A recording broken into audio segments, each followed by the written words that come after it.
Hi, thank you for visiting my channel. If you are grieving and need any extra support, including the number for the suicide hotline, please just look below. I always have that posted on every single video.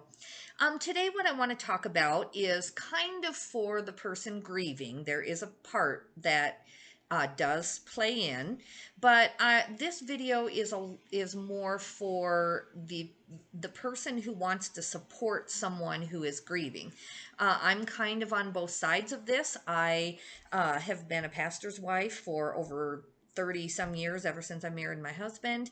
And then almost 4 years ago, we lost our son to epilepsy. And so we have gone through a child loss situation. And it should be very simple, where one person is grieving or going through a loss or struggling in some way, and then the other person is stronger at the time and comes forward to kind of help and support that person. And that's how simple that it should be, and I wish it was. However, what I have found out, having been on both sides of this situation, and I'm not even a professional counselor, I am just a person who, because of my position in our very small church, we do get asked to talk to people about issues they are going through. And at a very young age, I was in my 20s, but I was trying to help my husband and sit in with him on counseling sessions, especially if a woman was involved, so that he wasn't meeting with women alone. So, I was there and I was trying to help. And looking back, I am so sad about the help I tried to give, the help I really didn't give. I just did not put the time in. I did not put the time in to really be a good resource for people. I had a lot of what I now would call for myself bad ideas about what people needed from me when they came for counseling. And my husband, on the other hand, was educating himself at all times about these things. And so our advice would be totally different. And that's where I would even get upset at my husband and be like, you didn't tell them what to do. You didn't show them. You didn't help them. And we would have these discussions about how it should work when someone comes to us for help. And of course, now being in the other position and just putting a lot more time into trying to find answers for myself, and I've reached out for help in different places, and now I'm seeing what has helped me and what hasn't helped me. And now I look back and I really cringe at how little help I must have been to people who were going through things. And so I just want to discuss that in a little bit more detail. So when someone is going through something, and in my case, let's just talk about a death, but even if it's a divorce or a business situation where you've lost your business or your home to a fire, I mean, there are other kinds of loss, but whatever loss or pain that someone is going through, like I stated before, you have the griever or the person with the loss, and then you have the one who really wants to help. And I have never had someone not try to be genuine, and in their own heart of hearts, they thought they were helping or they wanted to help. But what happens is that the two people come together, the griever and the helper, and there's no plan in place. And this is one of the most dangerous things that can be the most hurtful and harmful of all the situations. So when you are someone wanting to help someone who's going through grief or pain, it is very important to ask yourself, what is my intention here, and how equipped am I? And I don't think I was honest with myself in my early 20s and 30s trying to help people, because I didn't have the education to back it up. It had nothing to do with my age. It just had to do with suddenly being a pastor's wife and wanting to help. And I had this heart for people, and I really wanted to see their problems be fixed. And so my heart was right, but my education and my follow through and my ability to really just sit with them, it just wasn't there. And so I didn't do that. I gave way too much advice, gave way too much, which, you know, no offense, when you're in your 20s, how much life advice do you have sometimes? But I thought I did, you know, I thought I did. And again, my intentions were great, but I think I might have really probably harmed people, or at least didn't give them the help that they needed. And that's what I'm trying to talk about in this video, because I'm willing to accept my faults as a person trying to help, but I also, now that I've been kind of the victim of some of those helpful situations, it's even more important to me to just make sure that we discuss this situation. And there's no what do you want to call it? There's no sin involved. There's no one trying to do the wrong thing. It's just that these are very difficult situations. So you have your two sides coming together. One person desperately wants to help. The other person is most likely feeling enough pain to reach out. Sometimes someone will hear about your pain and they'll come try to help, and you didn't really reach out. That can be the case too. But even if both sides are reaching toward each other for help, there can be definite problems. So the first problem is that, like in my case, my son passed away. It was sudden. People came out of the woodwork. They came to my house within hours of him passing away. They gave us cards with money. They said, if you need anything, call us. They gave all of these offers for help and support. And at work, the same thing. You know, people gave me all of these things and said, you know, you can talk to us anytime and all of this.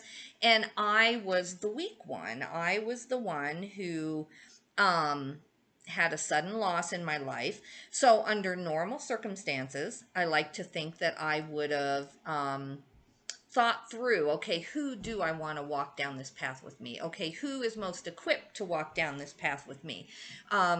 Who has expressed that they're going to stay for the long haul with me? But those are all questions I can clearly in my mind think, oh, I wish I would have known better then.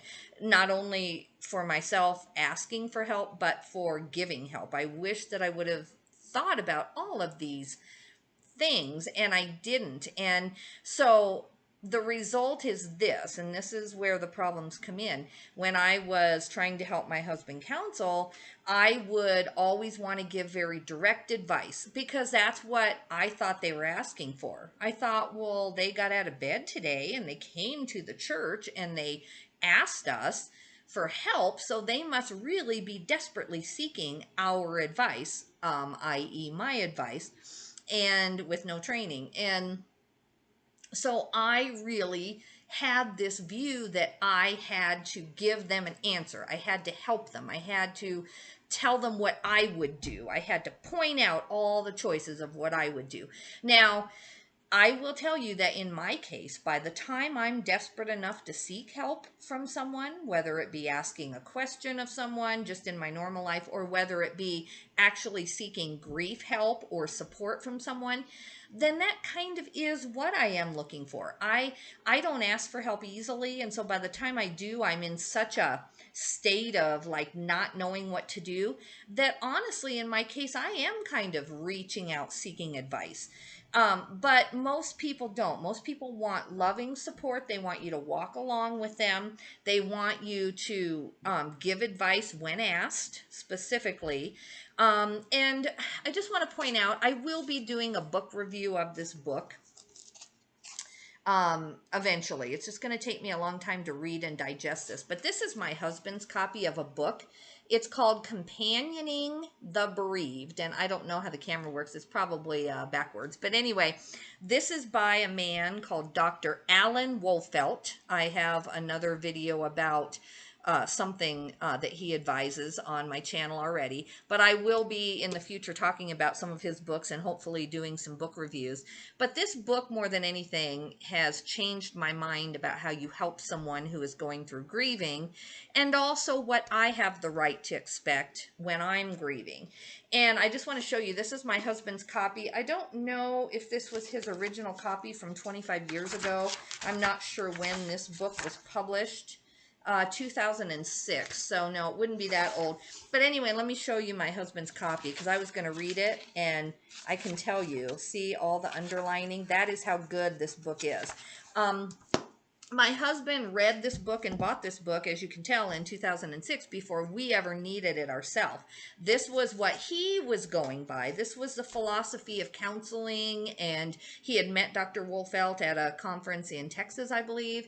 And so he digested this. And so when I would be with my husband in the church office and a couple would come or a woman by herself would come, my husband implemented these principles. And I, on the other hand, had not read this book.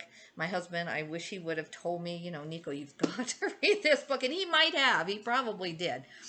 But oh man, I just hope that people didn't suffer because of my ignorance. And that's what I'm trying to help on this video. But anyway, you need to order this book if you're in any kind of counseling situation, or even if you're just trying to help someone through a grief process, whether it's a friend or family member. Please order this book.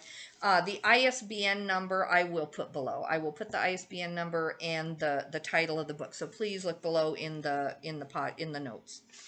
But some of the principles of this, and I'm not going to go through the whole book because I do plan on doing a book review of it. But the difference is that when you're working with someone who is bereaved, you want to help so desperately because you're in pain, you're seeing them in pain, you really want to help. But what we tend to do is to kind of take over the situation.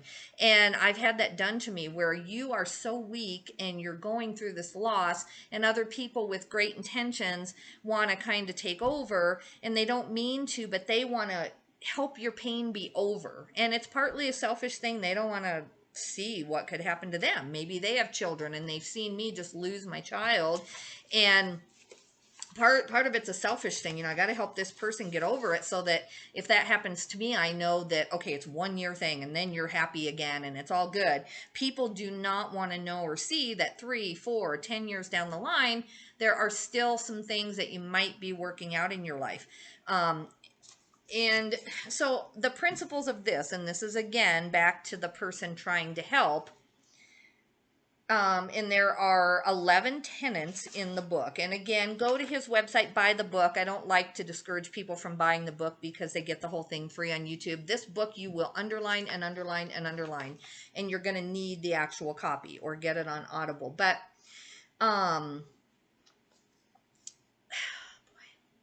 as a bereavement caregiver, I am a companion, not a guide. Oof. Which assumes a knowledge of another soul I cannot claim.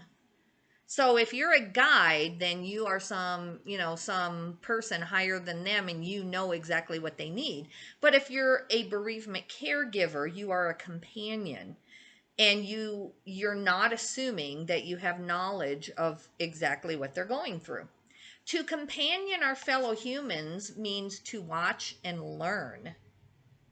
Our awareness of the need to learn, as opposed to our tendency to play the expert, is the essence of true companioning. Now, this man calls supporting someone during their grief as companioning. That's a term that I believe he came up with, and that's why I won't use it on my videos, because I do believe it's his term. I could be wrong.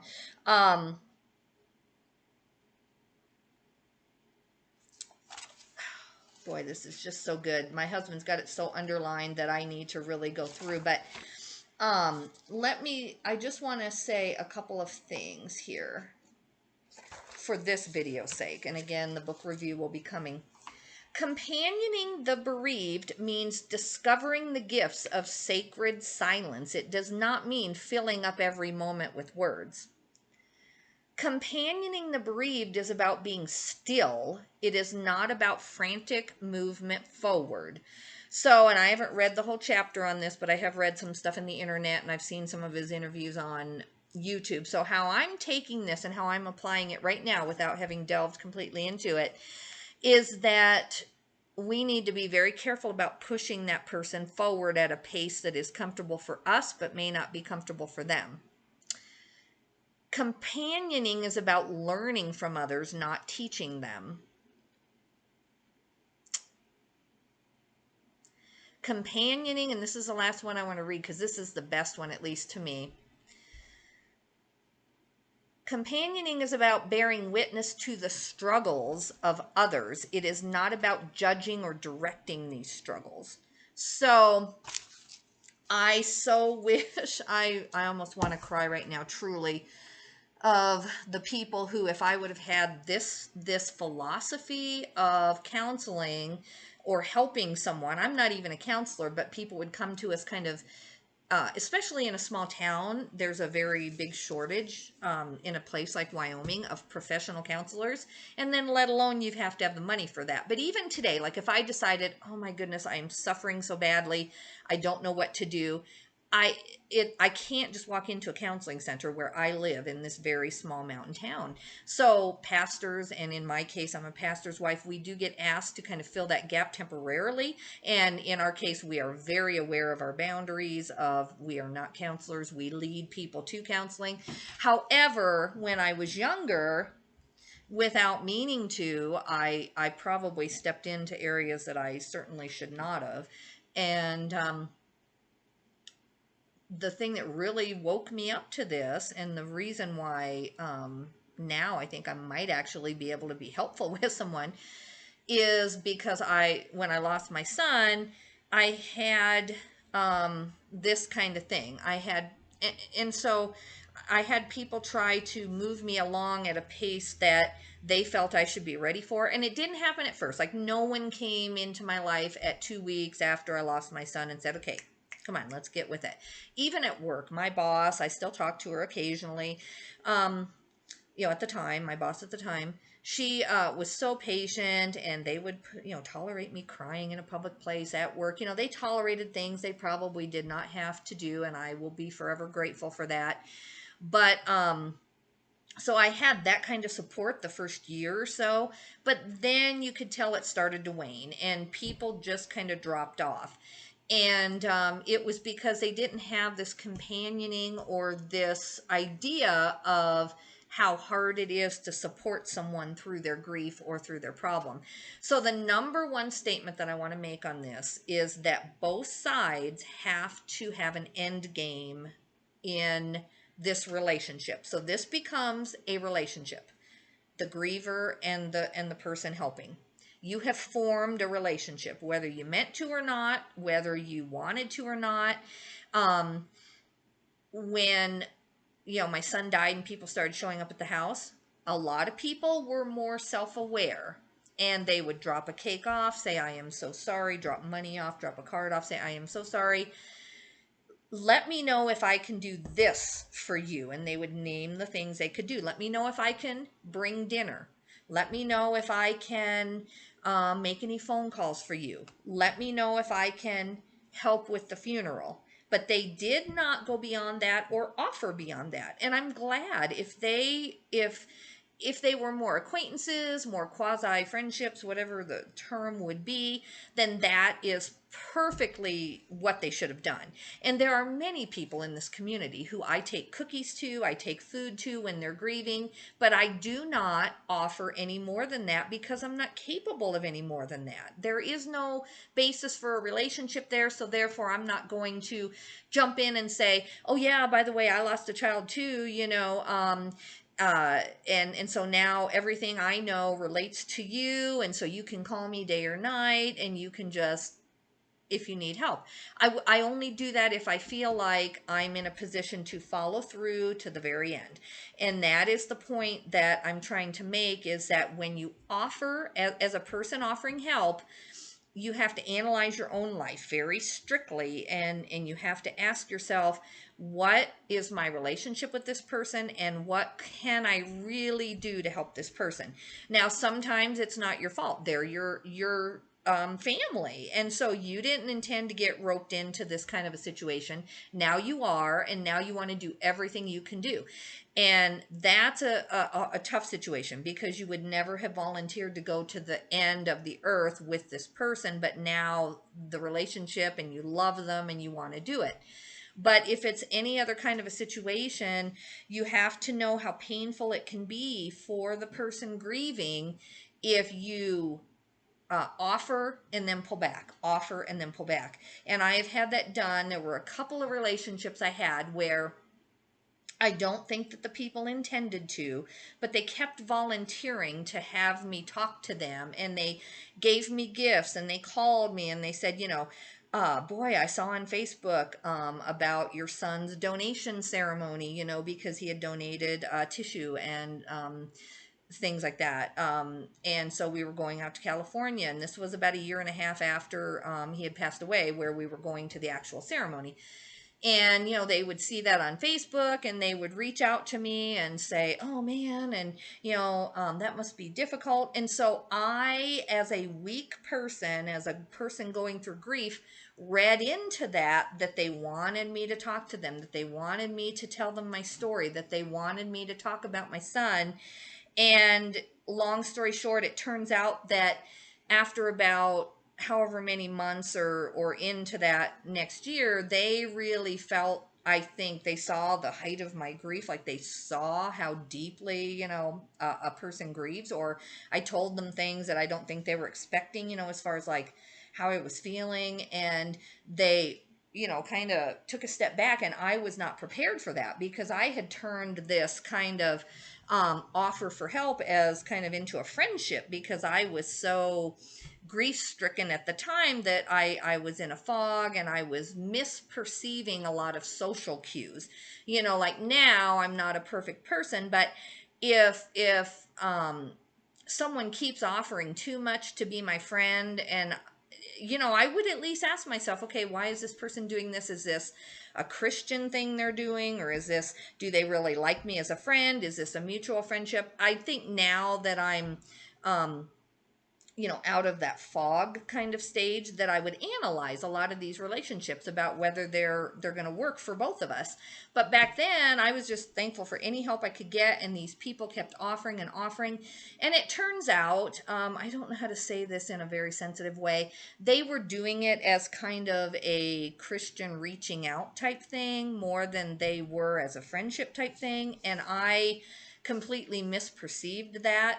So when they were done, they were kind of done. And I was very hurt, even bordered on angry, because they had reached out to me, and, they did not perceive themselves to be careful enough to know that when you reach out to someone who's hurting, they might reach back, and then they're hurt when the relationship is suddenly kind of cut off. And so there's only been one situation, thankfully, in this grief process that is really like that. And but it was very painful. And I now, I shouldn't have had anger toward them, of course, because I've done the exact same thing for many years when I was younger, especially trying to help people who came to us. I would reach out and show all this um, empathy and all this. Oh yeah, just talk to me about it. I'm here. Come on over to the house, talk.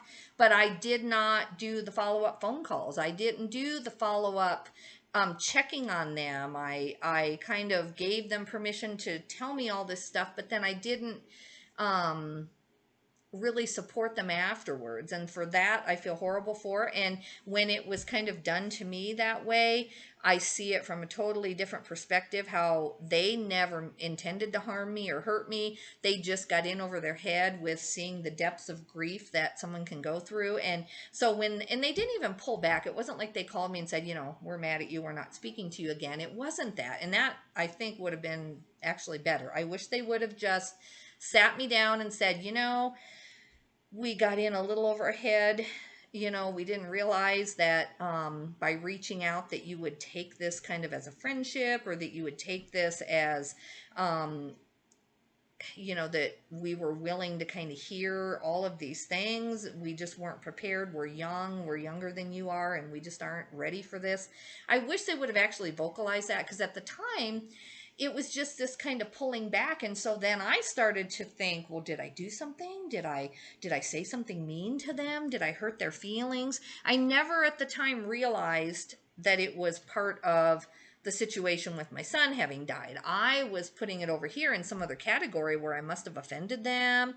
And now looking back, I totally realized that it was them reaching out in a very well intentioned way from a Christian point of view, reaching in, reaching in, reaching in. It's the way they were taught to reach in, do a lot of things, give me flowers, give me books, give me food, take me out, invite me over. And then they had limited teaching to understand that you can't do that for a couple of months and then you're done with your job. I think they thought that they could do that for a couple months, then I'd be better and I'd be thankful for all the help they had given me. They didn't realize that in my case anyway, I was just so broken that I took that as that they were going to go with me to the very end. And um but there is no fault. I'm talking about this as if they did something wrong. I have done the exact same thing in my life with people in our church, especially years ago. Hopefully not recently, but well, certainly not since my son has died. I've been very aware of not doing that now. But before my son died, I think I did very similar things to people, reached out a lot for a very short period of time, and then said, "Oh, good, I'm glad they're better now." And the funeral's over, and I don't have to check in on them. And I just got busy. It wasn't even an intentional thing. I just got busy and didn't follow up.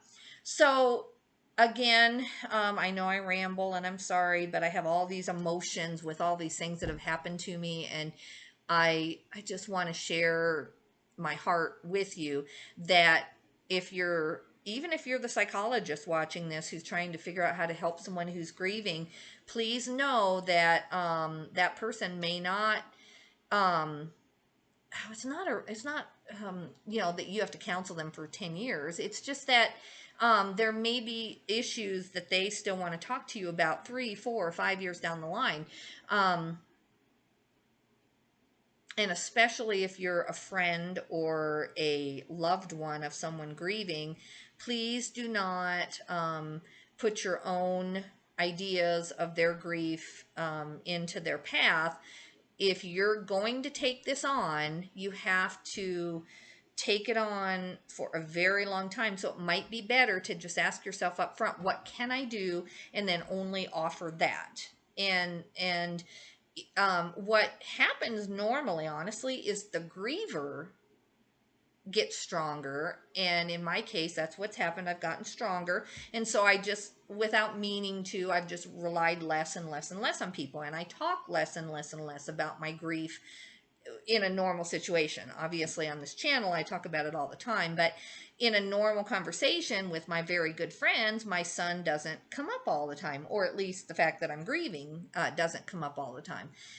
Whereas at first it was all we talked about for months and months on end is, how are you doing today? Well, I'm doing good. I at least made this. I went back to work. I did this. It was all about the situation that had happened. So normally you will be kind of let off the hook, if that's the term you want to use, and the griever will slowly back away. Now there can be pain involved in that too. If you get too involved with someone who's going through a grief process and you companion them, as this man uses that term, for many, many years or months or years, and then they all of a sudden decide that they have a new friendship, or they've maybe remarried, or maybe they are dating someone after a severe divorce, and all of a sudden they're dating someone, and it doesn't mean their pain or grief is gone, but they may just kind of be treating it like it's gone, or they may be denying that it's not gone, or they may truly have moved to a different phase where they've dealt with some things, and maybe you've helped them through that, but now they don't want your help anymore. So there will be a break, there will be a separation after this coming together to serve each other and to help each other. Then there will be a break on one side or the other, and it's something that I just don't think most people are prepared for. So I hope that I've explained what it's like on both sides, to have the regret of jumping in with 10 feet and saying, I'm here to be your everything through this grief process, and then realizing you've gotten in over your head. Or over here, where someone did that for you and you were so broken, you took advantage of it, and then kind of being a little embarrassed afterwards. This situation that happened to me, these were people I had only known about 4 or 5 months, but I felt very close to them, and they did things, especially after my son died, to that would make you feel close to them. They just were so kind and gave me everything and offered, call me at 2 in the morning, and I never did, but they just offered to be there in a way that I think they thought they would only have to maintain for a month or two, and they didn't realize that 6 months, 8 months down the line, I was going to be very hurt when they withdrew. So I think I've explained that as well as I can. Let me know your feedback on what I had to say. Get this book if you are someone who's going to be helping the person who's grieving, companioning the bereaved. I'll put it down below. This is the best resource so far that I've ever read as far as helping someone else. And I will make a video about what it's like when other people try to support you. They mean well and they can't. I will eventually get to that video because I have a lot of I don't want to say rumination, that's not a good word, but I'm working through a lot of those thoughts and feelings of what has happened to me as the griever when people wanted to direct my grief too much, put it that way. They wanted to reach out, but they also wanted to be the director of when I should be in each little stage that they had conjured up in their mind. And when I didn't meet those milestones, then there were consequences for me. And, they looked down on me because I hadn't met their little milestones. So anyway, thank you so much. Look at the resources below. I'm really doing my very best on this channel. I'm doing everything that I know how.